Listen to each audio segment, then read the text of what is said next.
हरे राम राम राम हरे हरे।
संकीर्तन की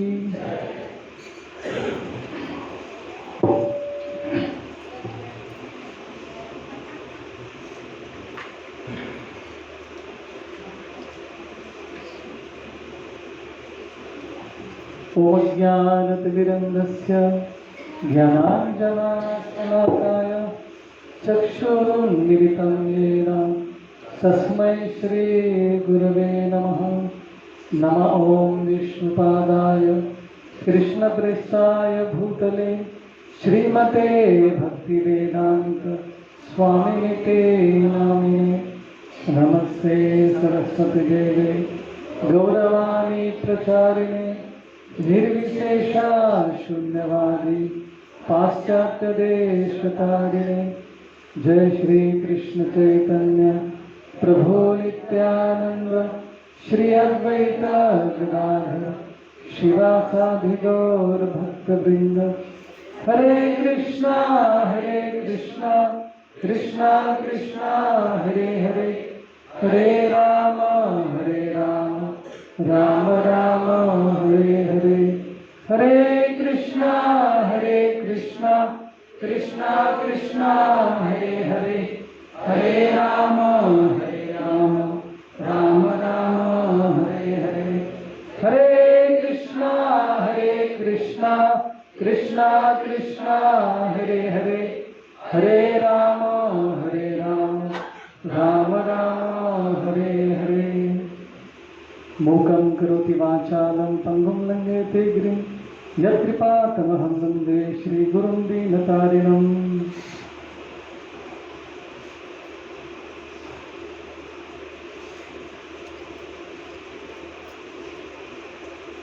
हरे कृष्णा। आप सभी का स्वागत है हमारे साप्ताहिक कांजूर मार्ग के प्रोग्राम में। तो मंगलवार के दिन हम लोग बहुत बड़ा फेस्टिवल मनाने वाले हैं मंदिर में। इसका नाम है गौर पूर्णिमा। चैतन्य महाप्रभु का जन्मदिन है। तो शास्त्र में 4 संप्रदाय के बारे में आता है, ब्रह्म संप्रदाय, मध्व संप्रदाय, श्री संप्रदाय, रुद्र और कुमार संप्रदाय। इन 4 संप्रदाय के अलावा और एक संप्रदाय जिसे हम लोग गौड़ीय संप्रदाय बोलते हैं। गौड़ीय मतलब बंगाल को बोलते हैं, गौड़ देश को, बंगाल प्रांत को भी बोला जाता है। तो ये 5वें संप्रदाय में श्री चैतन्य महाप्रभु जो कि कृष्ण है, ब्रह्मा जी के एक दिन में उनका आविर्भाव होता है, वो यहाँ पर आते अवतरित होते हैं। कृष्ण भी एक ही बार आते हैं ब्रह्मा जी के एक दिन में, उसी तरह से चैतन्य महाप्रभु भी एक ही बार आते हैं, राइट। तो उनके जन्मदिन का त्यौहार हम लोग मंगलवार को मनाने वाले हैं। तो आज भी हम चैतन्य महाप्रभु के बारे में कथा करेंगे और अगले शनिवार को भी बढ़िया कथा होगा। एक बहुत बड़े कथाकार भी आने वाले हैं उस दिन, राइट। तो ये 500 साल पुरानी बात है। अब हम लोग कहानी में जाते हैं 500 ईयर्स एगो। तो उस समय पे 2 भाइयों का जन्म हुआ।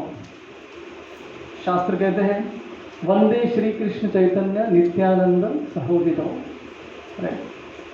फिर बाद में गौड़ोदय पुष्पवंतो चित्रो छंदो तमोदो। तो यहाँ पे एक हमारे आचार्य कहते हैं कि आपने कभी देखा है कि सूर्य और चंद्र एक साथ उगते हुए कभी देखा है? लेकिन ये बंगाल में हुआ है, गौड़ देश में ऐसा 500 साल पहले हुआ है। एक ही समय पर 2 सूर्य और चंद्र एक साथ उगने लगे। और वो कौन है दोनों? नित्यानंद प्रभु और चैतन्य महाप्रभु। तो नित्यानंद प्रभु कौन है? बलराम जी है, स्वयं बलराम जी जो 500 साल पहले उनका जन्म हुआ। और कृष्ण चैतन्य महाप्रभु के रूप में हुआ है। तो ये 2 चांद और सूरज जो है एक साथ उनका उदय हुआ। किस लिए उनका जन्म हुआ? हमको अंधकार से बाहर निकालने के लिए और हम पे कृष्ण प्रेम का वर आशीर्वाद बरसाने के लिए उन दोनों का अवतार हुआ है। और ये बहुत ही स्पेशल अवतार है। ऐसा अवतार अभी तक कभी नहीं हुआ। हमने सुना है राम का अवतार, कूर्म, वामन, नरसिंह, वराह, इतने सारे अलग अलग अवतारों के बारे में सुना है, लेकिन ये अवतार बहुत ही स्पेशल है। चैतन्य महाप्रभु और नित्यानंद का अवतार जो है बहुत ही स्पेशल है।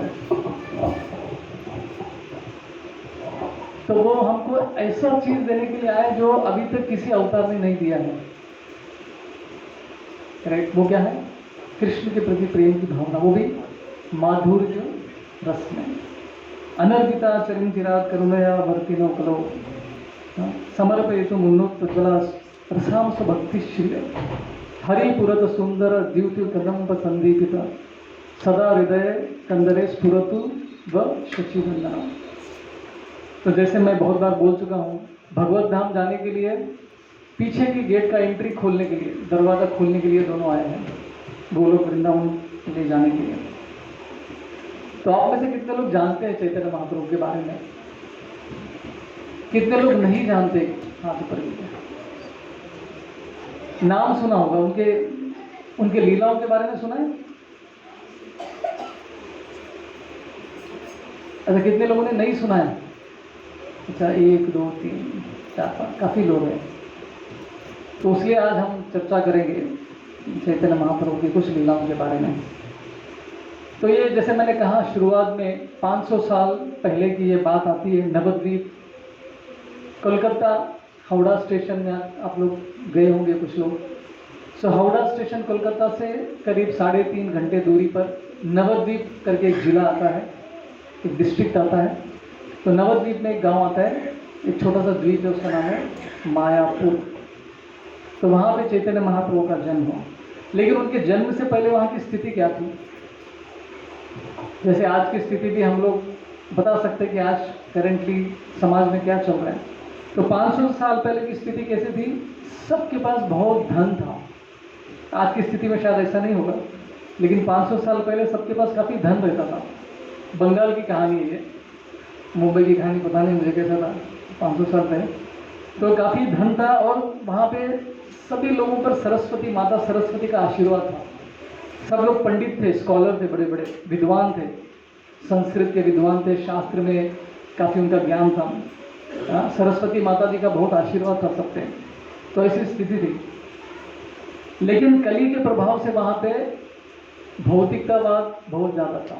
मतलब सब लोग मजा मस्ती में लगे हुए थे। अभी धन दौलत है तो क्या करेंगे लोग, मजा मस्ती ही करेंगे। तो ऐसी स्थिति थी और सबको अपने विद्वान पांडित्य के लिए गर्व भी था। सबके अंदर घमंड की भावना बहुत हो रही थी कि मैं बहुत बड़ा विद्वान हूँ। आज के ज़माने में सफलता मतलब क्या है? जिसके पास बहुत धन है या बहुत नाम है, उसके पास प्रसिद्ध है व्यक्ति, सभी लोग जानते हैं। और आजकल तो बॉडी बिल्डिंग का बहुत चल रहा है, जो ज़्यादा बॉडी अच्छा है उसका वो ग्रेट है। लेकिन 500 साल पहले सबसे ग्रेट व्यक्ति कौन था? विद्वान, पंडित, संस्कृत में जिसका ज्ञान है उसका नाम ज़्यादा था। तो ऐसी स्थिति थी उस समय। लेकिन पूजा पाठ किसकी चलती थी? दुर्गा, मानसी देवी, जो बंगाल में आज भी होता है। लेकिन 500 साल पहले केवल यही चलता था। और माँ दुर्गा के सामने मारकाट, जानवरों को मारना काफ़ी चलता था। और इतना धन होता था कि धन क्या करेंगे? अभी कभी कभी बहुत ज़्यादा धन होता है तो क्या होता है, लोग क्या करते हैं? घोड़े पे लगाते हैं रेस, घोड़े के रेस में लगाते हैं, जुआ खेलते हैं, पता नहीं कहाँ कहाँ पे पैसा डालते हैं। तो ये लोग क्या करते थे? मैरिजों में, शादियों में पैसा खर्च करते थे। मतलब लाखों लाखों रुपया खर्च करते थे। मैं हैदराबाद से, मेरा वहाँ पे पालन पोषण हुआ है, तो वहाँ की जो रेड्डी कम्युनिटी है तो उनके शादियों में भी इतने लोग आते, 2000-3000 लोग आते शादियों में, और इतना पैसा खर्च करते डेकोरेशन में, इसमें। तो बंगाल में भी स्थिति ऐसी थी 500 साल पहले, बहुत ज़्यादा खर्चा कर रहे थे शादियों में। अगर इंसानों की शादी नहीं हो रही थी, गुड्डे गुड़ियों की शादी में भी पैसा लगा रहे थे गुड्डे गुड़ियों की शादी में पैसा खर्च भी कर रहे थे। ऐसी स्थिति थी उस समय। और कहीं पे भी हरि कथा, हरि कीर्तन का कोई नामो निशान नहीं था। स्थिति ऐसी थी 500 साल पहले, राइट। और भौतिकतावाद, मतलब जीवन का एक ही उद्देश्य, एक ही गोल था, एंजॉय कैसे करने का। बस भगवान कृष्ण, नारायण, राम के बारे में कोई चिंता ही नहीं थी। तो ऐसी स्थिति थी 500 साल पहले। अभी कुछ भक्त थे बंगाल में, नवद्वीप में कुछ थोड़े गिनती के भक्त थे, श्रीवास ठाकुर, अद्वैत आचार्य, ऐसे गिनती के कुछ भक्त लोग रहते थे। तो उनको ये सब देखा नहीं गया था, क्योंकि भक्तों का ये गुण होता है कि पर दुख दुखी, दूसरों के दुख को अपना दुख समझते हैं। तो भक्त भी ऐसे ही थे, वो देख रहे थे कि बाहर लोग मजा मस्ती कर रहे हैं, लेकिन उनको समझ में आ रहा था कि ये मजा नहीं है, ये अपने लिए नरक के द्वार खोल रहे हैं। तो ये सब देखकर जो है भक्त लोग दुखी होने लगे, इनका उद्धार कैसे हो, कैसे हो। तो इन सभी भक्तों के लीडर उस समय पे कौन थे? अद्वैत आचार्य। अद्वैत आचार्य कौन है? हमने एक बार डिस्कस किया था, किसी को याद है अद्वैत आचार्य कौन थे? किसी को याद है? हाँ, वही कौन से विष्णु का? महाविष्णु और सदाशिव, दोनों के कॉम्बिनेशन है। तो अद्वैत आचार्य भगवान के अवतार ही थे, वो स्वयं भगवान ही थे, वो कृष्ण के एक अवतार ही है वो। लेकिन वो भी देख रहे थे कि समाज में परिस्थिति कैसी है, वो भी कुछ कर नहीं पा रहे थे। देखिए, महाविष्णु भी कुछ कर नहीं पा रहे थे, ऐसी स्थिति थी। सब लोग मजा मस्ती में लगे हुए थे।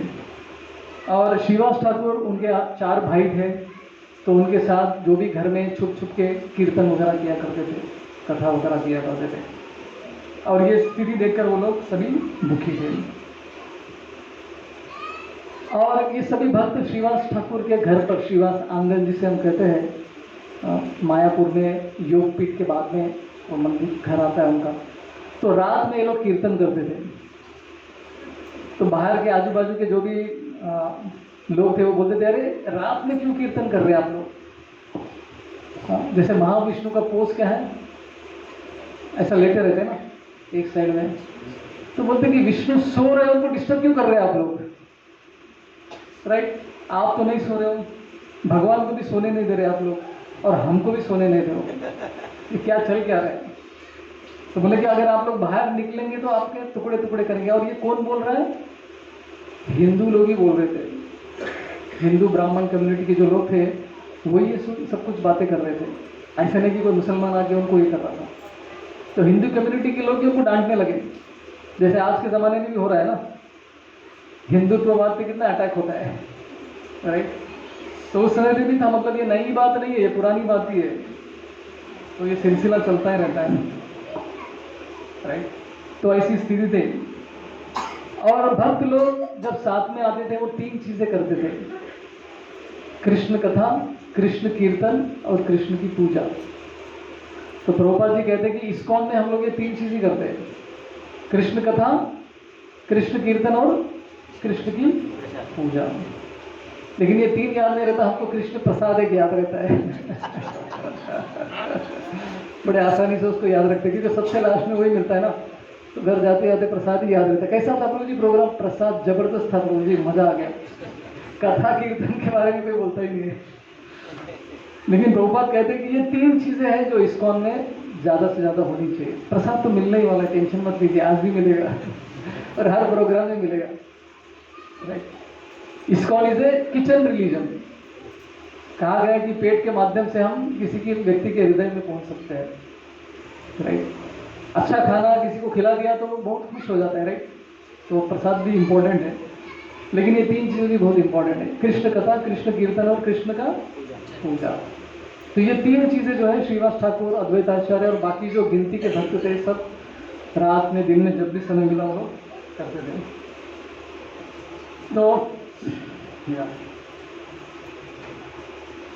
तो कहानी आती है वहां पे नवद्वीप में उपेंद्र मिश्र करके एक ब्राह्मण रहते थे और उनके 7 बेटे हुए।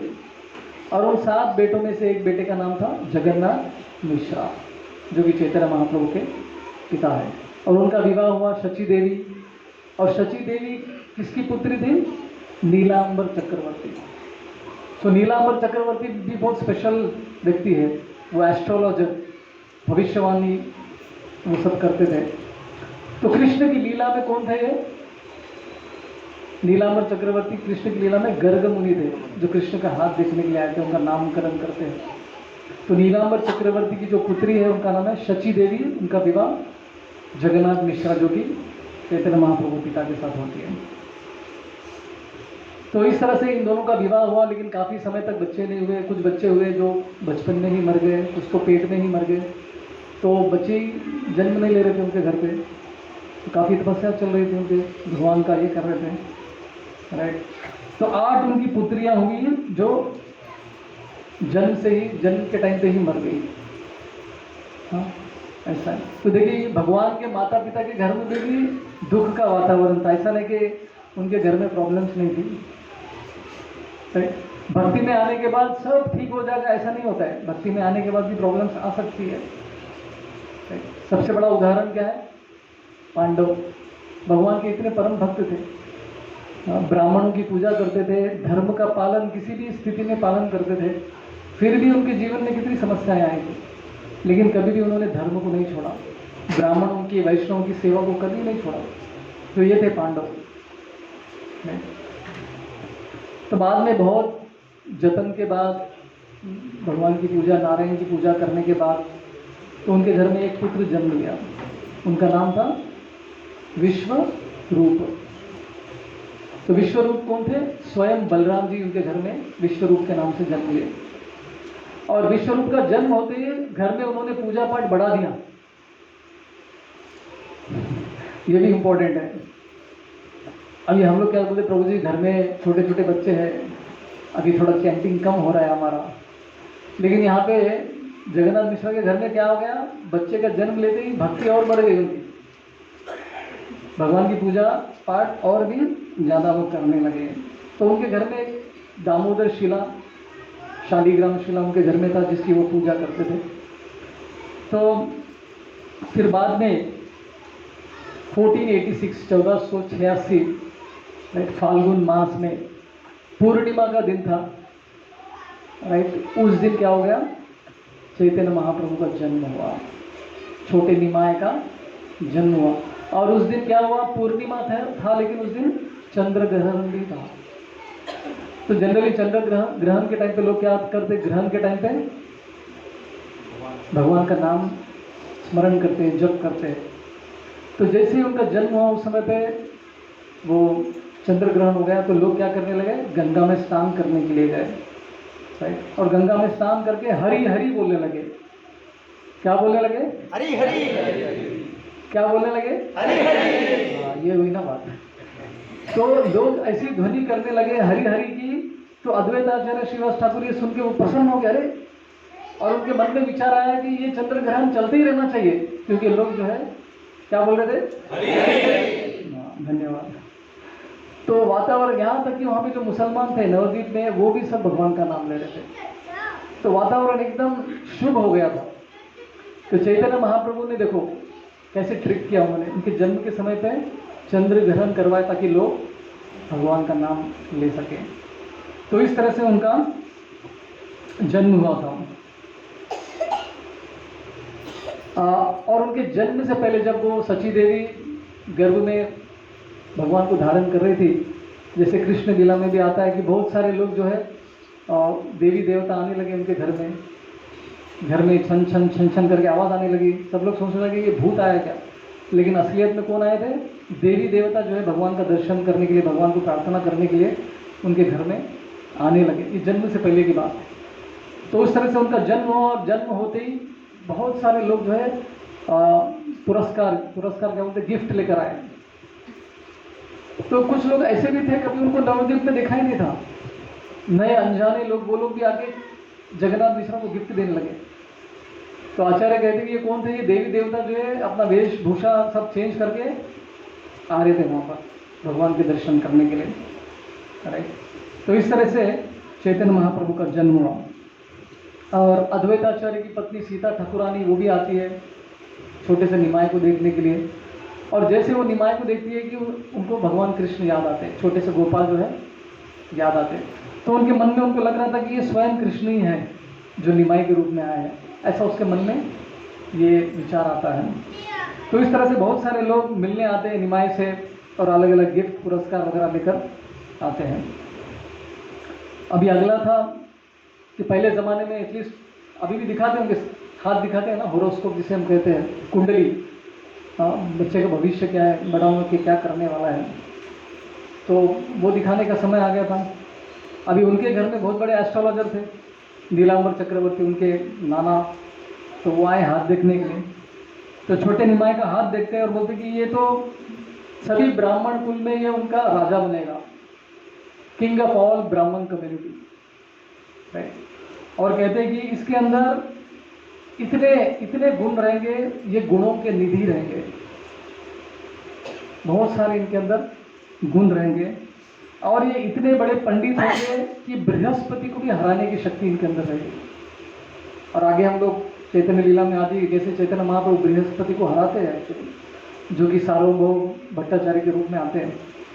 तो इस तरह से गुणगान करते हैं। अचानक से उस समय पे एक ब्राह्मण आता, कहीं से वो, कोई इसको जानता नहीं, पहली बार देखा, वो ब्राह्मण अचानक से वहाँ पे आके वो भी बोलने लगता है बच्चे के बारे में, और वो बोलने लगते हैं कि ये स्वयं नारायण है।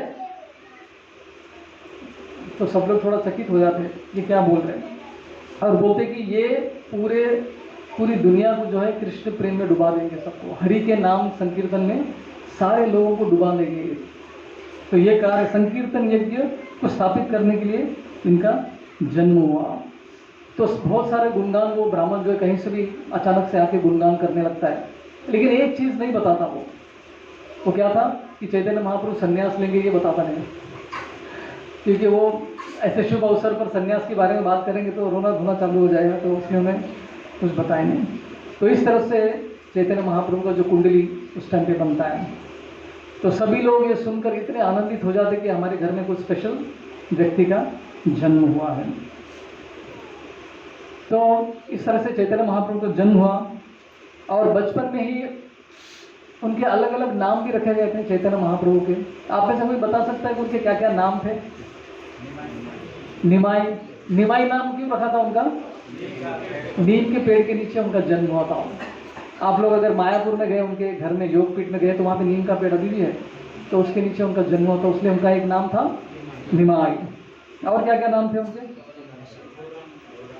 गौरांग। कुछ स्त्रियां जो आके उनका नामकरण किया, ये गौरांग है इसका नाम। क्यों? गौर मतलब सुनहरा, सोने का। अंग मतलब, तो उनका शरीर में जो अंग थे वो कैसे थे? स्वर्ण रंग के थे, गौरांग। तो ये भी नाम पड़ा। सचिनंदन तो ठीक है, पुत्र उनका बेटा है करके बोले जाते हैं। और क्या नाम था उनका? विश्वंभर। तो सबसे पहले जो नीलांबर चक्रवर्ती है वो क्या नामकरण करते हैं? इनका नाम क्या होना चाहिए? विश्वंभर।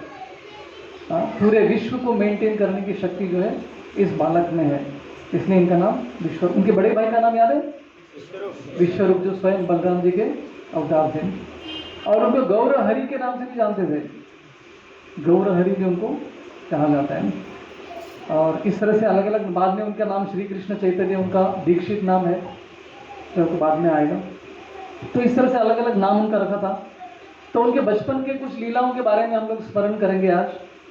जैसे छोटे से निमाय, वो पहले जनरली क्या होता था, बच्चे जो है उनको पड़ोस के लोग भी बच्चों को लेके जाते हैं परेड खेलने के लिए, उनको लेके जाते हैं। तो ऐसी स्त्रियां उनको लेकर जाती थी अपने घरों में। तो वहाँ पे छोटे से निमाय सडनली रोना चालू कर देते। किसी को समझ में नहीं आ रहा कि ये रो क्यों रहे। सब लोग अलग अलग तरीके से चुप करने का प्रयत्न करे, लेकिन फिर भी वो चुप नहीं हो रहे थे। तो किसी ने क्या किया? संकीर्तन चालू किया, हरे कृष्णा कृष्णा कृष्णा हरे हरे, हरे राम राम राम हरे हरे। जैसे हरि का नाम, कृष्ण का नाम लिया, बच्चा चुप हो गया। तो सबको समझ में आ गया कि बच्चा जब भी रोएगा तो क्या करना चाहिए? हरे कृष्णा कृष्णा कृष्णा हरे हरे, हरे राम राम राम हरे हरे। तो ये खेल के जैसा भी हो गया था वहाँ पे।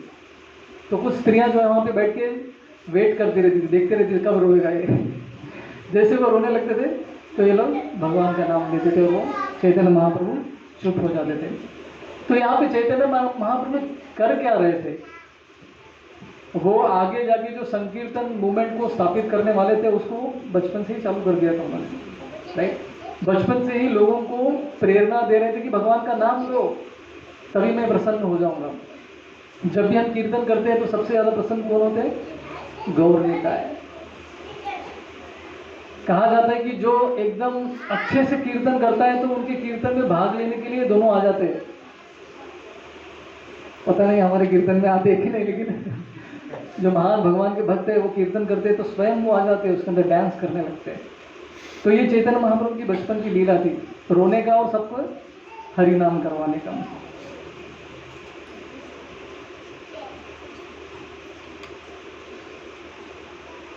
तो एक बार कृष्ण, जैसे कृष्ण की छोटे बचपन की लीला है, वैसे ही चैतन्य महाप्रभु की बहुत सारे बचपन की लीला है। तो एक बार क्या हुआ, घर में कोई नहीं थे, छोटे से निमाय अकेले थे घर में। और घर में बच्चे क्या करते, छोटे हैं तो तोड़ फोड़ कर देते, ये गिराना वो गिराना, जो भी हाथ में आया उसको गिराने का। जितने भी मटके थे सब तोड़ने लगे, दही दूध मक्खन के मटके, और सब मटके तोड़ गया। जैसे उनके माता पिता आ गए, चुपके से गए और चुप सो गए पलंग पे। और घर में ये लोग आके देखते कि क्या हुआ ये सब किसने किया, और देखते कि निमाई तो सो रहा है अच्छे से। तो वो सोचने लगते कि शायद कोई चोर अंदर घुस के आया, शायद भूत आ गया और मेरे बच्चे को नारायण ने बचा लिया। ऐसा करके वो खुश हो जाते थे कि बच्चे को कुछ नहीं हुआ करके, लेकिन तोड़ फोड़ तो निमाई नहीं किया था। इस तरह से बहुत सारे नटखट कार्य वो बचपन में करते थे।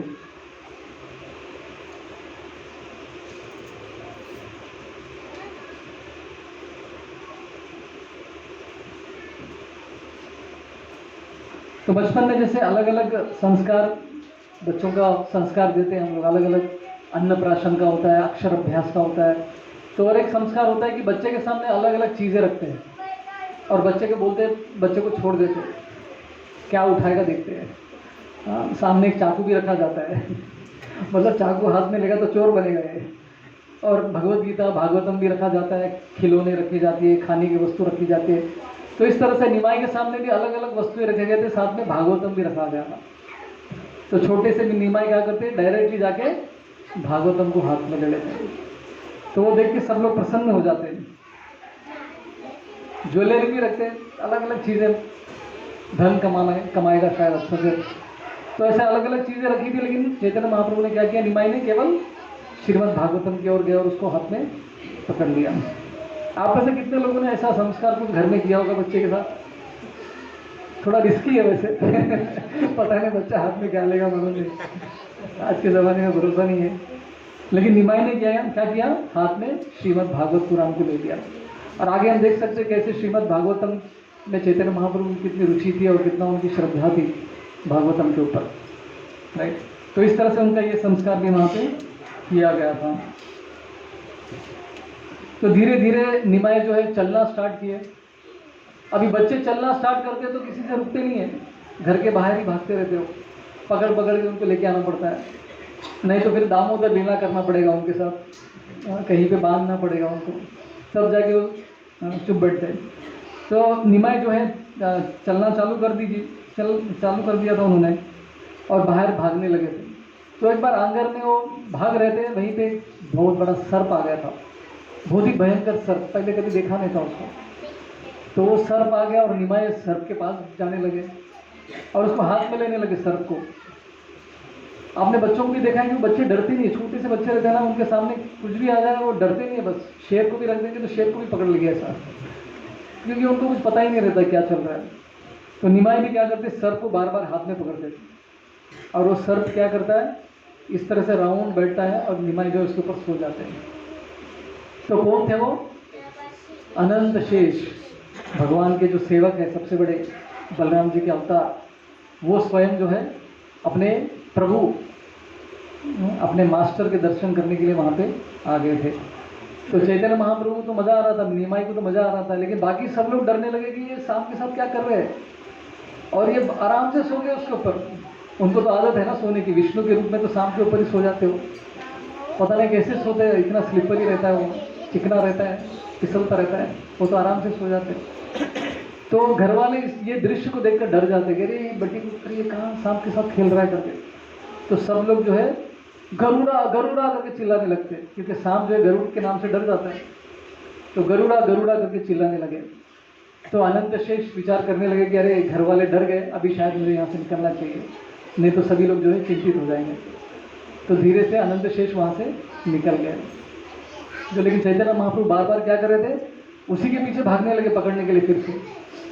तो शची माता जो है निमाई को अंदर लेकर आती है।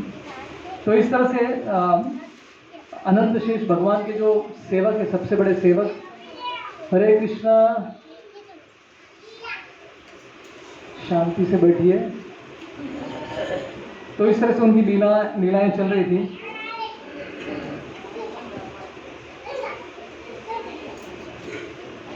तो एक बार घर में उनके एक कोई त्यौहार चल रहा था, तो वहाँ पे दो चोर आ गए थे। तो वो देख रहे थे कि ये निमाई के शरीर पे बहुत सारे गहने थे, सोने के, जवाहरात के, पूरे ऑर्नामेंट्स थे उनके शरीर पे, आभूषण थे। तो ये दो चोर विचार करने लगे कि अरे आज तो बहुत मान मिलने वाला है, बच्चे के शरीर पे तो बहुत सोना दिख रहा है, ये एक बार चोरी हो गया तो चोरी करेंगे तो जीवन भर कुछ करने की आवश्यकता नहीं है, आराम से जीवन गुजार लेंगे आप लोग। तो दोनों का प्लानिंग चल रहा था। तो बच्चे को कैसे अपने तरफ खींचे, तो उनके जेब में मिठाई थी, संदेश बर्फी वगैरह था। तो संदेश बर्फी जो है चैतन्य महाप्रभु निमाई को दिखाने लगे, आओ खाने को दूंगा मैं, आ जाओ। तो निमाई भी आ गए खाने के लिए और अच्छे से संदेश बर्फी मस्त मज़े में खा लिया उन्होंने। और धीरे से कोई देख नहीं रहा था, तो इन्होंने क्या किया, बच्चे को उठा लिया और अपने कंधे पे रखकर वहाँ से निकल चले। तो घर में किसी को पता नहीं क्या हुआ, ये दोनों तो बच्चे को लेकर निकल गए और पूरे नवद्वीप के गलियों में घूमने लगे, अपने उनका जो अड्डा था वहाँ पर जाने के लिए। और निमाई जो है उनके कंधे पे बैठकर एकदम मज़ा, उनका तो टूर चल रहा था, नवद्वीप टूर, जैसे मुंबई दर्शन बोलते ना, नवद्वीप दर्शन चल रहा था उनका। खाने को भी दे रहे थे वो, ताकि बच्चा शांत रहे, किसी को शक ना हो। तो वो खा भी रहे थे और मज़े में दर्शन भी हो रहा था, गलियों में घूम रहे थे, मज़े में उनका चक्कर चल रहा था। तो ये लोग घूमते क्या किया, वो लोग सडनली अचानक से एक जगह पे आ गए, सोचने लगे कि हम अपने घर पे आ गए। लेकिन देखते तो कहाँ पहुँचे वो, निमाई के घर पे ही पहुंच गए फिर से। तो भगवान ने क्या किया, उनको भ्रमित कर दिया। उनको पता नहीं चल रहा था कि वो कहाँ घूम रहे हैं। उनको लग रहा था कि वो कहीं और जा रहे थे, लेकिन जब घूम धाम के आ गए तो निमाई के ही घर के सामने आ गए। तो निमाई जैसे ही देखा कि अपने घर पे आ गए, तो माता पिता का नाम लेके जो है वो नीचे कूद पड़ा और उनके तरफ भागने लगा। अब ये दोनों चोर भयभीत हो गए। वो देखे कि सडनली, अरे आप कहाँ आ गए, ये कैसे हो गया? अरे हमने शायद दुर्गा माता का पूजा नहीं किया ठीक से, इसलिए गड़बड़ किया हमने, राइट। तो वो डर गए और कांपने लगे कि अरे ये लोग हमको पकड़ के मारेंगे अभी, राइट। तो निमाई जो अपने माता के पास जाके बोलता है, अरे कहाँ चले गए थे? तो निमाई कहती कि मैं तो गुम हो गया था, मैं तो खो गया था। हाँ, ये दो भले मानुस जो है मुझे लेकर आए। निमाई को पता है कि ये दोनों चोर है, लेकिन उनको क्रेडिट दे रहे थे, बोल रहे थे कि ये भले मानुस है, मुझे खाने को भी दिया, स्वीट भी दिया, और मैं खो गया तो मुझे घर वापस लेकर आए। तो लेकिन ये दोनों चोर जो है चुपके से वहाँ से भाग निकले, क्योंकि उनको डर था कहीं ये पकड़ने जाए। तो घर वाले सोचने लगते कि यार ये इनको तो हमको पुरस्कार देना चाहिए था, लेकिन ये कहाँ चले गए? अचानक से दोनों गायब हो गए। तो इस तरह से अच्छे से उन्होंने मजा किया, राइट। कृष्ण की लीला में कौन सा एक ऐसी लीला होती है जहाँ पे कृष्ण एकदम विहार करते हैं, जैसे दो चोरों के कंधों पर बैठ के विहार करते हैं। तृणावर्त का जो राक्षस था, छोटे कृष्ण को जो है आसमान में लेके जाता है, राइट। तो उस समय में भी कृष्ण जो है काफ़ी मजा लेते हैं, पूरा ब्रह्मांड का दर्शन करके आते हो। यहाँ पे तो नवद्वीप का उन्होंने दर्शन किया था। अब जगन्नाथ मिश्रा शची देवी जो है बहुत ही धार्मिक लोग थे, भगवान की पूजा करते थे, और हमेशा घर में जो है साधुओं को निमंत्रण देते थे, साधुओं को बुलाते और उनको भोजन वगैरह परोसते थे। तो एक बार एक ब्राह्मण जो है उनके घर में आए थे, बहुत ही तेजस्वी ब्राह्मण थे। उनके पास उनका खुद का एक गोपाल का विग्रह था जिसकी वो पूजा करते थे। तो एक दिन घूमते घूमते जगन्नाथ मिश्रा जी के घर पे आ गए, उनके द्वार पर आ गए। तो मिश्रा जी उनको अंदर बुलाते, आप आइए कृपा करके हमारे घर पे भोजन लीजिए, उनको बुलाते। तो ये ब्राह्मण देखते कि यार ये बहुत ही संस्कारी लोग हैं, तो वो भी आ जाते हैं। तो लेकिन उनका क्या कंडीशन रहता है कि वो किसी के हाथ का बना नहीं खाते, वो अपना भोजन खुद बनाते हैं और भगवान को भोग लगा के खाते हैं। तो इस तरह से ब्राह्मण को निमंत्रण देते और पूरा किचन साफ करके देते हैं, अभी आपको जो बनाना है बना लीजिए, अपने गोपाल जी को भोग लगाइए और फिर बाद में आप भी प्रसाद लीजिए। तो ब्राह्मण उनके किचन में गए, शाम का समय था ये, तो किचन में गए, अच्छा भोजन उन्होंने बनाया, कुछ बना के अपने गोपाल जी को अर्पण करने लगे, उनको नैवेद्य चढ़ाने लगे। तो गोपाल जी का विग्रह सामने लगाया और उनके सामने भोग लगाया और भगवान को बुलाने लगे, आइए भोग स्वीकार कीजिए करके। तो अचानक के उनके सामने कौन आता है? निमाई, छोटे से निमाई उनके सामने हाजिर हो जाते और जो भोजन था, भोग था, उसमें हाथ डाल के खाने लगते हैं। तो ये ब्राह्मण देख के चिल्लाता है, हाय हाय करके चिल्लाता है। तो बोला ये क्या कर दिया आपने, मेरे भोग को अपवित्र कर दिया, मैं तो भगवान को नैवेद्य चढ़ा रहा था, ये छोटा सा बालक कहाँ से आ गया और इसको खाने लगा। तो उनको अच्छा नहीं लगता कि ये सब भोग जो है गड़बड़ हो गया। तो उसी समय पे इनका चिल्लाना सुन के जगन्नाथ मिश्रा, शची देवी सब लोग आ जाते, देखते कि बच्चे ने सब गड़बड़ कर दिया। तो भगवान को चढ़ाने से पहले ही निमाई जो है उसमें से खा लेते हैं। तो फिर बाद में ये लोग क्षमा मांगते हैं ब्राह्मण देवता से, बोलते कि प्लीज क्षमा कीजिए, बच्चे को पता नहीं है, आप ऐसा कीजिए कृपया और एक बार बना लीजिए, हमको अच्छा लगेगा, राइट। आप बिना भोजन के जाएंगे तो हमको अच्छा नहीं लगेगा। प्रार्थना करते सब लोग। तो ये ब्राह्मण बोलता है कि शायद मेरे नसीब में आज खाना नहीं है, तो मैं कंदमूल फल फूल से चला लूँगा, आप चिंता मत कीजिए, मुझे खाना वाना इसकी आवश्यकता नहीं, फल फूल भी चल जाएगा। तो लेकिन जगन्नाथ मिश्रा बड़े दुखी हो जाते हैं, अरे आपको हमने निमंत्रण दिया, बिना खाए आप कैसे जा सकते, कृपा और एक बार बना दीजिए हमारे लिए। तो ब्राह्मण बोलते हैं ठीक है, और एक बार में आप इतना निवेदन कर रहे हैं तो ठीक है। तो फिर से किचन को पूरा साफ करते हैं, फिर से ब्राह्मण जो है अंदर जाता है। ये रात का समय चल रहा है, अभी 9-10 बज रहे हैं। तो ब्राह्मण फिर से कुकिंग करते हैं, बनाते हैं और बना के फिर से, तो इस बार क्या करते हैं, निमाई को जो है पकड़ के रखते हैं कि ये कुछ गड़बड़ न करे करके, राइट। एक रूम में बांध के रख देते हैं उनको। तो फिर से ब्राह्मण देवता जो है भोग ऑफर करते हैं, भगवान को नैवेद्य चढ़ाते हैं और अपने गोपाल मंत्र करके भगवान को ऑफर करते हैं। तो भगवान फिर से पहुंच गए वहाँ पे निमाय, सामने आ गए, ये आंख बंद करके अपनी प्रार्थनाएं कर रहे हैं और तब तक ये हाथ डाल के खाना चालू कर देते हैं।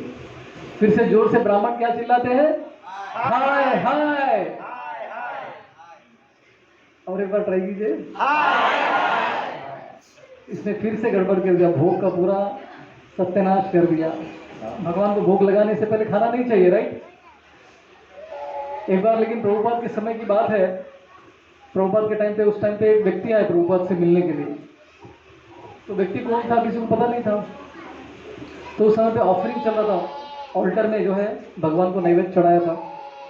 तो प्रभुपाद ने कहा कि ये व्यक्ति मुझसे मिलने आए, ये स्पेशल गेस्ट है मेरे, आप ऑल्टर में से जाके उधर से उठाकर लेकर आओ और इनको खिलाओ, ये जाने से पहले। तो भगवान के शुद्ध भक्त ऐसा कर सकते हैं, हम लोग नहीं कर सकते।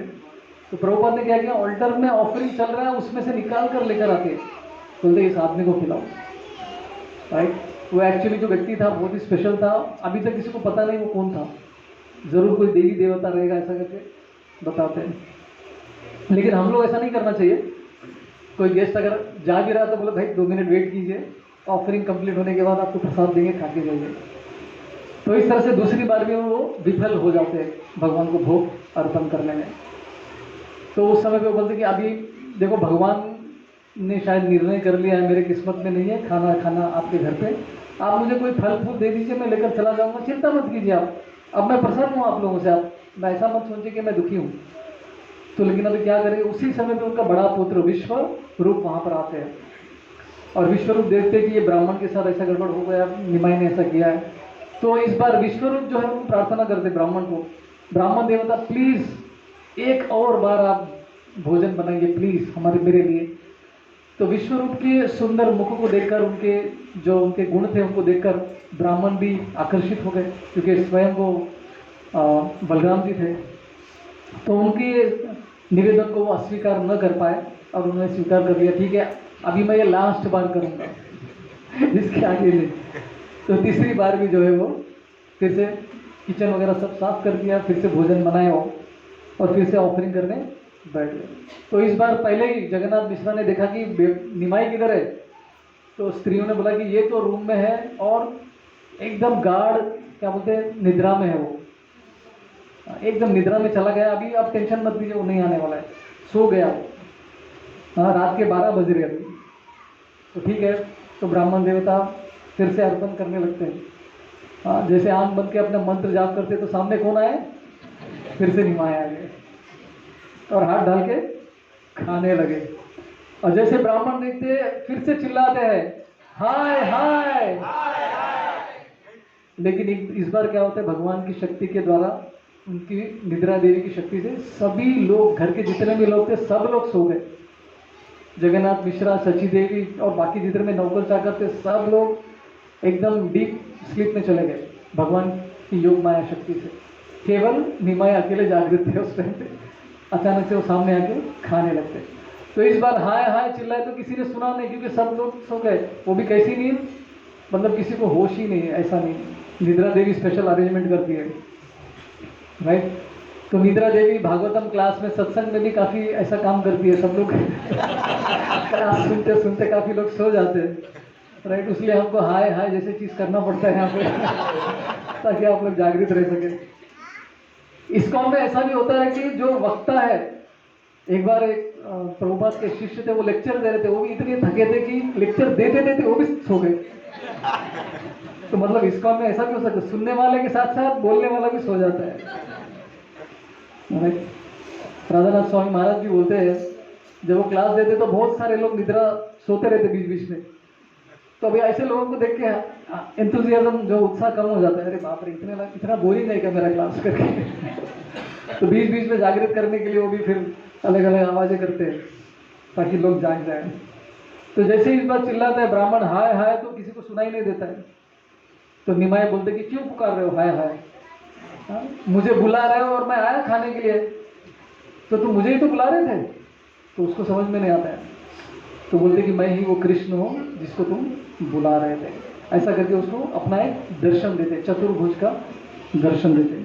तो चतुर्भुज दर्शन में क्या दिखाते हैं? 2 हाथ कृष्ण बांसुरी बजा रहे हैं और 2 हाथ में क्या है? एक हाथ में मक्खन है, दूसरे हाथ से मक्खन खा रहे हैं। सो ऐसा दर्शन जो है इस ब्राह्मण को निमाय जो है देते हैं। और वो ब्राह्मण तो एकदम आश्चर्यचकित हो जाता है, भाव विभोर हो जाता है, इतने एक्सटेसी में चला जाता है वो। फिर बाद में निमाय उसको बोलते कि मैंने तुमको ऐसा दर्शन दिया किसी को नहीं बताने का, अगर किसी को बताओगे तो तुम्हारी मृत्यु हो जाएगी, ऐसा करके उसको डरा देते हैं। तो फिर निमाय वहाँ से गायब हो जाते हैं। और ये इतना एक्सटेसी में चले जाते हैं ब्राह्मण कि वो भगवान का जो खाया हुआ झूठा जो प्रसाद है उसको लेकर शरीर पे लगाने लगते, पूरा ये भगवान का प्रसाद है करके ऐसा पूरे शरीर पे लगा के नाचने लगते हो।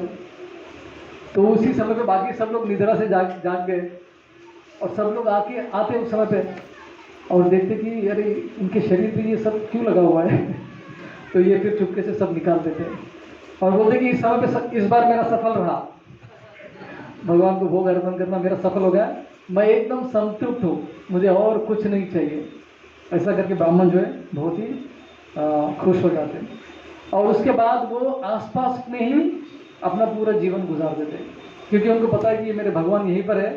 तो पूरे उनकी लीलाओं को देखने के लिए वो आसपास में कहीं पास में ही वहाँ उन्होंने अपना घर ले लिया था, वहाँ पे रह के भगवान की सारी लीलाओं का दर्शन करने लगे। क्योंकि उनको अकेले को पता था कि ये सबसे पहले उनको ही पता चला कि ये स्वयं कृष्ण ये जो आए हुए हैं, राइट। तो इस तरह से अलग अलग लीलाएं वो करते थे। और गंगा में थोड़े बड़े हो गए तो गंगा में भी स्नान करने के लिए गए। तो वहाँ पे जो स्त्रियां आती थी पानी लेने के लिए उनके साथ भी छेड़खानी करते थे। जो अविवाहित स्त्रियां आती है, लड़कियां आती है, तो उनके भी कपड़े सब चुरा के कृष्ण की तरह छुपा के रख देते थे। तो ये सब लीलाएं करते थे। तो एक बार इस तरह से अविवाहित स्त्रियां, लड़कियां जो है वहाँ पर आई माता को ये पूजा करने के लिए, ताकि हमको अच्छा वर मिल जाए, अच्छा पति मिल जाए ऐसा। तो निमाय क्या करते थे, तो वहाँ पर आकर उनको डराते थे, देखो मुझे कुछ खिलाओ, मुझे कुछ नहीं खिलाओगे, ब्राह्मण को नहीं खिलाओगे तो तुमको बूढ़े व्यक्ति के रूप में पति मिलेगा करके, मैं श्राप देता हूँ करके डराते हो। तो वो लोग डर जाते हैं, अरे ब्राह्मण का श्राप सच में सच हो जाएगा तो हमको कोई बूढ़ा आदमी मिल जाएगा। तो डर के मारे जो भी निमाय बोलते थे वो सब करने के लिए तैयार हो जाते थे। तो इस तरह से बचपन में उनके और भी बहुत सारी लीलाएं हैं। फिर बाद में निमाई जो है थोड़े बड़े हो जाते हैं, हाँ, फिर बाद में निमाई पंडित बन जाते, राइट, संस्कृत के बहुत बड़े विद्वान बन जाते। मतलब कोई भी उनके सामने आ जाता तो वो हार जाता था, इतने बड़े पंडित बन गए थे। तो एक स्टोरी मैं बताऊंगा कि कैसे एक समय पे वो संस्कृत सिखाते थे सभी बच्चों को। तो एक समय पे एक बहुत बड़े विद्वान जिनका नाम था केशव कश्मीरी, तो वो सबको पता चला कि केशव कश्मीरी नाम का विद्वान जो है नवद्वीप में आने वाले हैं।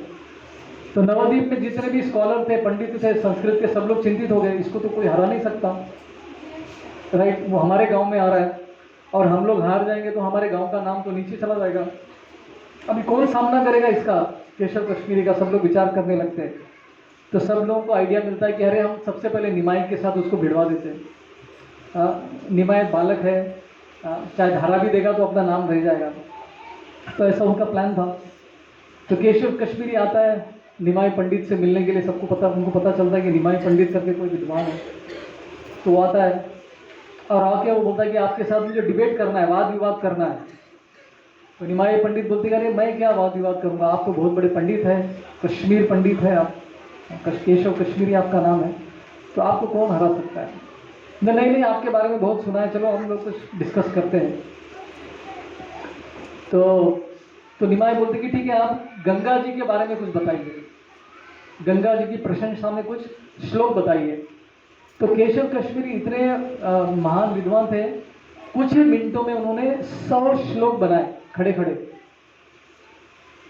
उन्होंने गंगा माता के प्रशंसा में 100 श्लोक वहीं पे धड़ाधड़ बोलने लगते।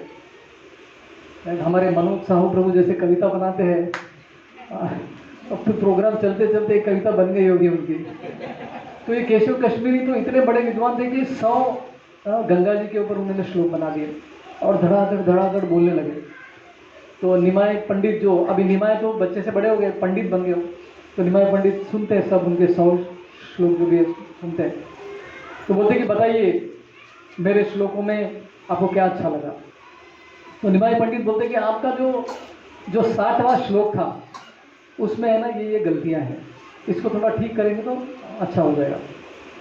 तो वो केशव कश्मीरी तो चकित हो जाता है, पहले तो मैंने 100 श्लोक इतने स्पीड से बोला, तुमको वो 60वां श्लोक याद कैसे? श्लोक याद भी है और उसमें कमियां भी तुम ढूंढ रहे हो, तुमको ऐसे कैसे याद हो गया? बोलते कि जैसे तुमको श्लोक बनाने की शक्ति है वैसे मुझे स्मरण शक्ति है भगवान की कृपा से, ऐसा करके निमाई पंडित बताते। बोला ठीक है, उसमें क्या गड़बड़ है बताओ। तो निमाई पंडित बोलते कि देखो इसमें ये छंद में ये गड़बड़ है, सब डिटेल में बताते। तो केशव कश्मीरी पहली बार उसको चक्कर आता है जीवन में। ऐसे ऐसे आदमी को तो मैंने कभी मिला ही नहीं है। 100 श्लोक मैंने धड़ाधड़ बोल दिया, उसको याद भी है और उसमें से गलतियां भी निकल रहा है। तो वो थोड़ा ये हो जाते हैं, पहली बार उनको झटका लगता है, बोलते हैं ना जोर का झटका जोर से लग गया, लेकिन उनको धीरे से नहीं लगा, जोर से लग गया था। तो मन में विचार करने लगे, तो निमाई पंडित को समझ में आ गया कि ये थोड़ा चिंतित हो गए कि मैंने ऐसे कैसे बोल दिया। तो बोलते कि ठीक है आप चिंता मत कीजिए, आप घर जाइए फिर से विचार कीजिए, कल हम फिर मिलते हैं फिर डिस्कस करेंगे। तो केशव पंडित जो है कश्मीरी अपने घर में जाता है और रात में उसको नींद ही नहीं लगती, विचार करने लगता है। तो उस दिन रात में जो है सरस्वती माता उनके स्वप्न में आती है और बोलती है अरे मोर तुम क्या कर रहे हो, तुम किसके साथ वाद विवाद कर रहे हो, ये तो मेरे प्रभु है, साक्षात भगवान कृष्ण है, उनके साथ तुम क्या वाद विवाद करोगे, जाओ उनकी शरण में जाओ और उनके शिष्य बन जाओ, तुम्हारा उद्धार हो जाएगा। ऐसा करके सरस्वती माता उसको बता दिया। तो ये केशव कश्मीरी को सरस्वती माता जी का आशीर्वाद था, राइट। तो अगले दिन आते हैं वो, अगले दिन आकर जो है उनके चरणों में गिर जाते, बोलते कि अरे मैं आपको जान नहीं पा, माता सरस्वती ने मुझे सब कुछ बताया कि आप कौन है, कृपया मुझे अपना स्टूडेंट बना लीजिए। तो वैसे चरणों में गिरते कि ये उनको उठा देते और बोलते कि नहीं आप क्या कर रहे हैं, आप बड़े हैं मेरे से, विद्वान हैं, राइट। तो यहाँ पे आचार्य कहते हैं कि किस तरह से निमाई पंडित ने इस केशव कश्मीरी के साथ डील किया था, कैसे उनके साथ व्यवहार किया था, ये इंपॉर्टेंट है। अगर हम किसी को हराना भी चाहते हैं तो वो हराने का भी टेक्निक होता है, उस व्यक्ति के अहंकार को चोट न पहुंचाते हुए आदमी को करेक्शन भी कर सकते हैं। तो ये हमको सिखा रहे इस छोटे से लीला द्वारा चैतन्य महाप्रभु। तो बाद में वो भगवान के शिष्य और बहुत बड़े कृष्ण भक्त बन गए केशव कश्मीरी। तो इस तरह से उनके ये भी था। और बाद में तो इस तरह से वाद विवाद करते रहते थे, सबको हरा देते थे, यहाँ तक कि भक्तों को भी पकड़ते थे वो। जैसे मुरारी गुप्ता, वो भी एक भक्त थे, राम जी के भक्त थे। तो निमाई पंडित जब भी मुरारी गुप्ता से मिलते थे और उनके साथ वाद विवाद करके उनको हरा देते थे, भक्तों को भी वो पकड़ पकड़ के हरा देते थे। तो तब तक निमाई पंडित जो है कृष्ण की भक्ति उन्होंने स्टार्ट नहीं किया था, तो अपना पांडित्य का गर्व जो है दिखा रहे थे सबको। तो अद्वैत आचार्य, श्रीवास ठाकुर, मुरारी गुप्ता, अपने पंचतत्व गदाधर पंडित, ये सभी लोग मन में विचार करने लगते हैं कि काश निमाई पंडित कृष्ण का भक्त बन जाए तो कितना अच्छा होगा। किसी को पता नहीं कि ये स्वयं कृष्ण ही है, लेकिन सबके मन में विचार क्या आ रहा है, काश ये कृष्ण का भक्त बन जाए तो कितना अच्छा होगा, सब लोग को आनंद होगा, सब लोग ऐसा विचार करने लगते थे। तो एक दिन उनकी मुलाकात किससे होती है, अपने गुरु ईश्वरपुरी से होती है।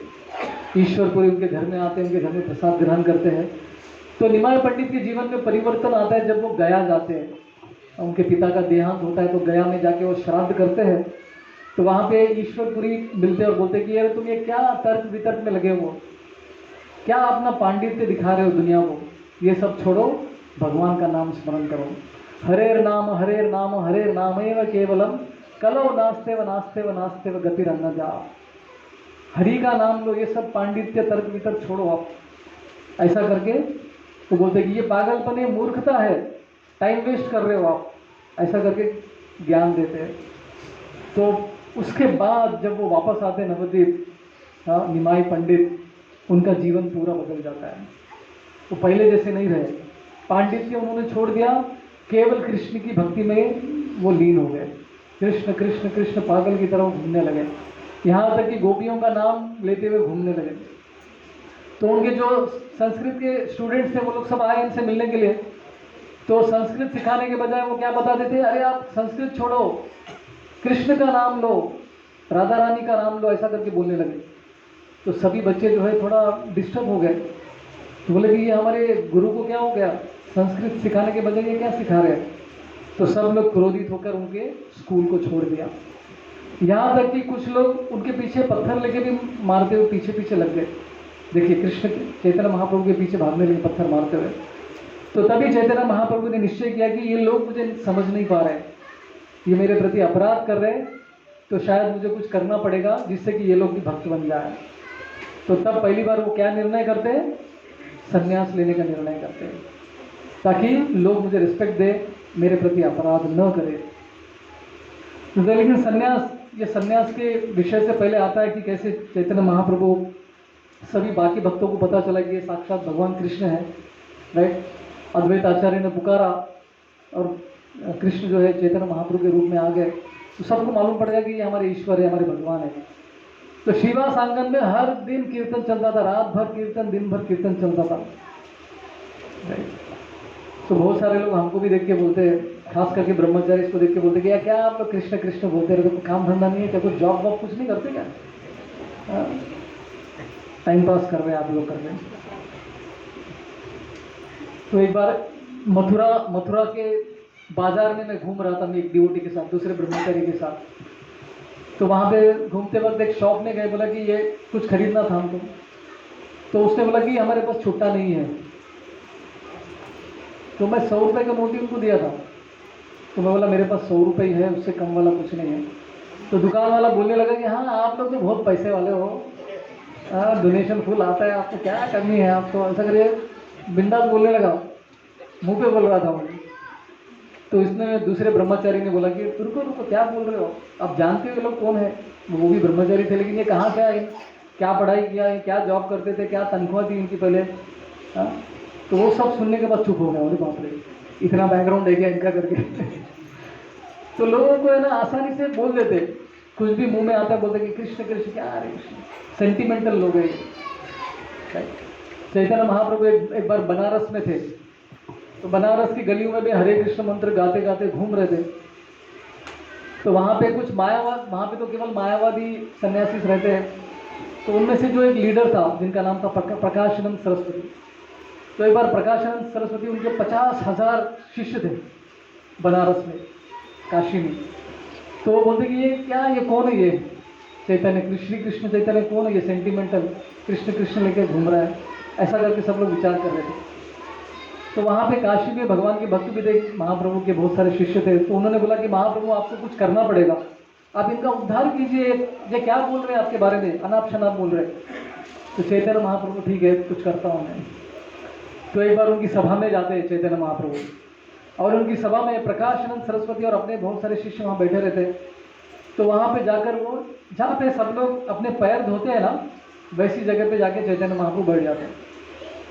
तो उनका लीडर भी वहाँ पे दूर बैठा हुआ था, प्रकाशानंद सरस्वती, वो भी देखता है, अरे ये सन्यासी, यंग सन्यासी है, तो वहाँ क्यों बैठा है, ऐसी जगह पे जहाँ पे लोग पैर धो रहे हैं, गंदे स्थान पे क्यों बैठा है। तो उस समय पे चैतन्य महाप्रभु अपने शरीर का तेज बढ़ा देते हैं। तो भगवान का तेज ही है ना ब्रह्म ज्योति। तो मायावादी को क्या चाहिए, ब्रह्म ज्योति में लीन होना है। तो महाप्रभु वही दिखाते हैं उनको, अपने शरीर का तेज जो है इतना प्रकाशित करते हैं। वो देख के प्रकाशानंद भी आकर्षित हो जाता है, और वो खुद चलते हुए महाप्रभु के पास आता है और बोलता कि अरे आप यहाँ पर क्यों बैठे हैं, कृपया आप यहाँ बैठिए। उनके लिए अच्छा आसन भी देते हैं। फिर बोलिए आप ये वेदांत, ये वेदों को पढ़ने के बजाय ये हरे कृष्णा क्यों कर रहे हैं, ऐसा करके सेम चीज़ उनको भी बताते हैं।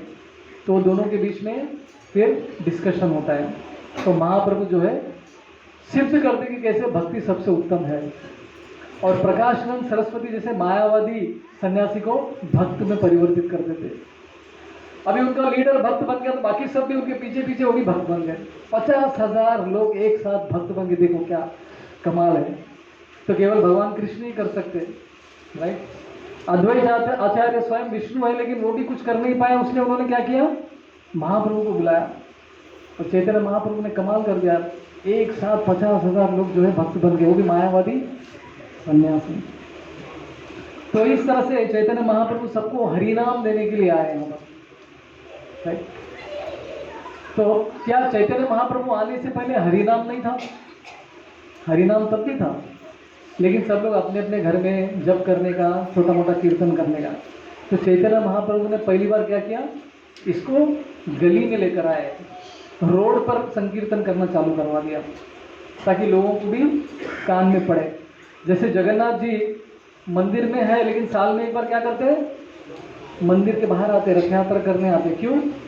ताकि जो लोग मंदिर नहीं आते उनको भी दर्शन मिल जाए, राइट। तो कलयुग में भगवान का दर्शन कैसे कर सकते हैं हम? हरिनाम के माध्यम से। हरे कृष्णा कृष्णा कृष्णा हरे हरे, हरे राम राम राम हरे हरे। तो इस तरह से हरिनाम संकीर्तन, हरे कृष्ण मंत्र के संकीर्तन यज्ञ को स्थापित करने के लिए एक्चुअली चैतन्य महाप्रभु का मेन अवतार हुआ था। तो इस तरह से वो भक्त बन गए, और सभी बाकी सब भक्त जो उनको भी अच्छा लगा कि चैतन्य महाप्रभु अपने इष्ट देव भगवान स्वयं कृष्ण है। तो इस तरह से रात भर जो है श्रीवास आंगन में कीर्तन होता रहता है। कहा जाता है कि श्रीवास आंगन क्या है? रास लीला की जैसी है। रास लीला की जो स्थली होती है, जहाँ पे भगवान कृष्ण अनेक गोपियों के साथ डांस करते हैं। तो हरिनाम संकीर्तन भी हम जब करते हैं तो वो क्या है? इट इज रास लीला ओनली, जहाँ पे हम कृष्ण को प्रसन्न कर रहे हैं, कृष्ण की प्रसन्नता के लिए हम लोग उनका नाम ले रहे हैं। तो इस तरह से चैतन्य महाप्रभु नवद्वीप में भी काफ़ी समय थे। फिर बाद में जैसे मैं बता रहा था कि उन्होंने एक दिन संन्यास लेने का विचार करते हैं। तो चैतन्य महाप्रभु जब विवाह गृहस्थ आश्रम में थे, उनकी दो पत्नियां थी, लक्ष्मी प्रिया और विष्णु प्रिया। लक्ष्मी प्रिया कुछ समय के बाद उनका देहांत हो जाता है। उसके बाद उन्होंने विष्णु प्रिया के साथ फिर से दोबारा से शादी किया था। फिर बाद में एक दिन फिर उनको भी छोड़ दिया और संन्यास आश्रम ग्रहण कर लिया था। तो कहा जाता है कि उनको इतनी सुंदर पत्नी थी, साक्षात लक्ष्मी थी, उनको छोड़ दिया। और माँ जो है साक्षात यशोदा माई है, इतनी अच्छी माँ को उन्होंने रातों रात छोड़ दिया। छोड़ने का कारण क्या है? ताकि हमको बद्ध जीवों को डिलीवर कर सके, उनको मुक्ति प्रदान कर सके, उनको हरिनाम में लेकर आ सके। जैसे राम जी अयोध्या में सब अच्छा चल रहा था, लेकिन उन्होंने क्या किया? अयोध्या छोड़ने का निश्चय किया। उसलिए उन्होंने वो सब लीला रची थी, ताकि हमारा उद्धार हो सके, राक्षसों का वध हो सके और हमारा भी उद्धार हो सके, लीला कर सके। तो भगवान जो है कभी कभी कठोरता दिखाते हैं, अपने ही लोगों के प्रति कठोरता दिखाते हैं। तो कहा जाता है कि साधु के दो गुण होते हैं, वो वज्र की तरह कठोर भी होते हैं और फूल की तरह नम्र भी, सॉफ्ट भी होते हैं। कभी फूल की तरह वो दिखाते हैं, कभी वज्र की तरह भी दिखाते हैं, क्योंकि ये जरूरी है। कभी कभी कुछ लोग हैं जो भक्ति में आते हैं, सत्संग प्रोग्राम में आते हैं, सालों साल आ रहे हैं, लेकिन जप चालू नहीं करते। तो ऐसे व्यक्तियों को कभी कभी कठोरता से बोलना पड़े, अरे कब तक मजा मस्ती करोगे, अभी तो लेना चालू करो भगवान का नाम। कुछ लोगों को ऐसा नहीं बोलोगे तो उनको चमकता नहीं है। तो कभी कभी कठोरता से भी बताना पड़ता है। मुझे पता है कि यहाँ पे जितने भी लोग बैठे सब लोग भगवान का नाम लेते हैं, इसलिए मैं कुछ बोल नहीं रहा हूँ। आशा करता हूँ कि आप सब लोग जप कर रहे हैं, अगर नहीं कर रहे तो प्लीज कर लीजिए। राइट, मेरे को थोड़ा कठोरता दिखाना मुश्किल होता है, तो मैं इसी तरह से बताता हूँ। तो लेकिन जो है महाप्रभु ने कठोरता दिखाई यहाँ पर, क्यों? ताकि बद्ध जीवों का भी उद्धार और कल्याण हो सके, इसलिए उन्होंने संन्यास लिया। तो उनका संन्यास लेने का कारण था ताकि जो नास्तिक लोग हैं वो भी उनको रिस्पेक्ट दे सके, आदर कर सके, राइट। क्योंकि हमने देखा कि कैसे उनके स्टूडेंट्स उनके पीछे मारने के लिए दौड़ रहे थे, तो उसलिए उनको संन्यास लेना पड़ा। और उनका संन्यास का लीला भी ऐसी लीला है कि सब लोग रोने लगे, महाप्रभु आपके इतने सुंदर बाल, इतने सुंदर आपका मुख, आप टकले बन जाएंगे, मतलब जो भी है, बाल निकाल देंगे तो कैसे लगेंगे आप? नहीं, हमसे नहीं देखा जाएगा। इस तरह से इतने भक्त लोग रोने लगे। तो उसकी संन्यास लीला भी इतनी लंबी है कि कटवा नामक एक गांव आता है, कटवा, तो वहां पे उनकी संन्यास, कटवा मतलब कट मतलब काट दिए गए थे उनके बाल, राइट। और जिस व्यक्ति ने उनके बाल काटे थे वो व्यक्ति उसके बाद उसने वो बाल काटना ही बंद कर दिया, धंधा ही चेंज कर दिया उसने। कहा जाता है कि बाद में उसने मिठाई की दुकान खोल ली। बोले कि मैं ये लास्ट, और वो काटते काटते रोने लगा। वो चैतन्य महाप्रभु के बाल काटते काटते रोने लगा कि ये मैं मुझसे क्या करवा रहे हैं आप लोग, इतने सुंदर बाल मैं कैसे काटूं। तो राइट, तो उसी के नाम से वो गांव का नाम पड़ा कटवा। हाँ, मंगा में नवद्वीप के पास में आता है, ये गांव आता है। तो इस तरह से निमाई पंडित का नाम तब क्या हुआ, उनका दीक्षा नाम कृष्ण, श्री कृष्ण चैतन्य पड़ा, उनका संन्यास का ये नाम था। तो चैतन्य महाप्रभु अपने जीवन काल में क्या बोलते, यही 48 क्या बोलते, 48 वर्ष वो थे यहाँ पे इस भौतिक जगत में। और 48 वर्ष में वो 24 वर्ष गृहस्थ आश्रम में थे, 24 वर्ष वो संन्यास आश्रम में थे। और नवद्वीप में 24 साल थे, बाकी के 24 साल में 18 साल वो जगन्नाथपुरी में थे, और उसमें से 6 साल वो भ्रमण कर रहे थे, साउथ इंडिया वगैरह अलग अलग स्थानों में जाकर उन्होंने हरिनाम संकीर्तन का संकीर्तन यज्ञ किया था। तो इस तरह से अभी अगले शनिवार के हम लोग शिवराम प्रभु जी आ रहे हैं, तो वो कथा और भी करेंगे, कथा कीर्तन दोनों भी साथ में करेंगे वो। तो उनका एक्सपर्टीज़ है, कीर्तन करते करते भी वो कथा करते हैं। तो अगले साल वो कंटिन्यू करेंगे इन लीलाओं का। अब मैं यहीं पे विराम देता हूँ। जय श्री कृष्ण चैतन्य महाप्रभु की जय। हरे कृष्णा। तो आपसे निवेदन है कि मंदिर में मंगलवार के दिन शाम में, सवेरे भी कथा है, शाम में भी कथा है। शाम में भगवान का अभिषेक होगा मंदिर में, और अगले दिन जगन्नाथ मिश्रा फेस्टिवल भी रहेगा। होली का भी फेस्टिवल हम लोग मनाते हैं मंदिर में। होली मतलब भगवान के लिए होली खेलते हैं, और कुछ छोटे बच्चे भी उसमें भाग लेते हैं। तो छोटे बच्चों को भी लेकर आ सकते हैं आप लोग। वेडनेसडे के दिन शाम में मंदिर में होली भी होता है, और सबके लिए जोरदार फीस्ट भी रहता है मंदिर में बुधवार के दिन। हरे कृष्णा। किसी को कोई प्रश्न है? अभी लीलाओं में ज़्यादा प्रश्न नहीं रहेगा, तो हम लोग शचीसुताष्टकम गाते हैं, उसके बाद फिर कीर्तन करेंगे। आपके मोबाइल में रहेगा शचीसुताष्टकम?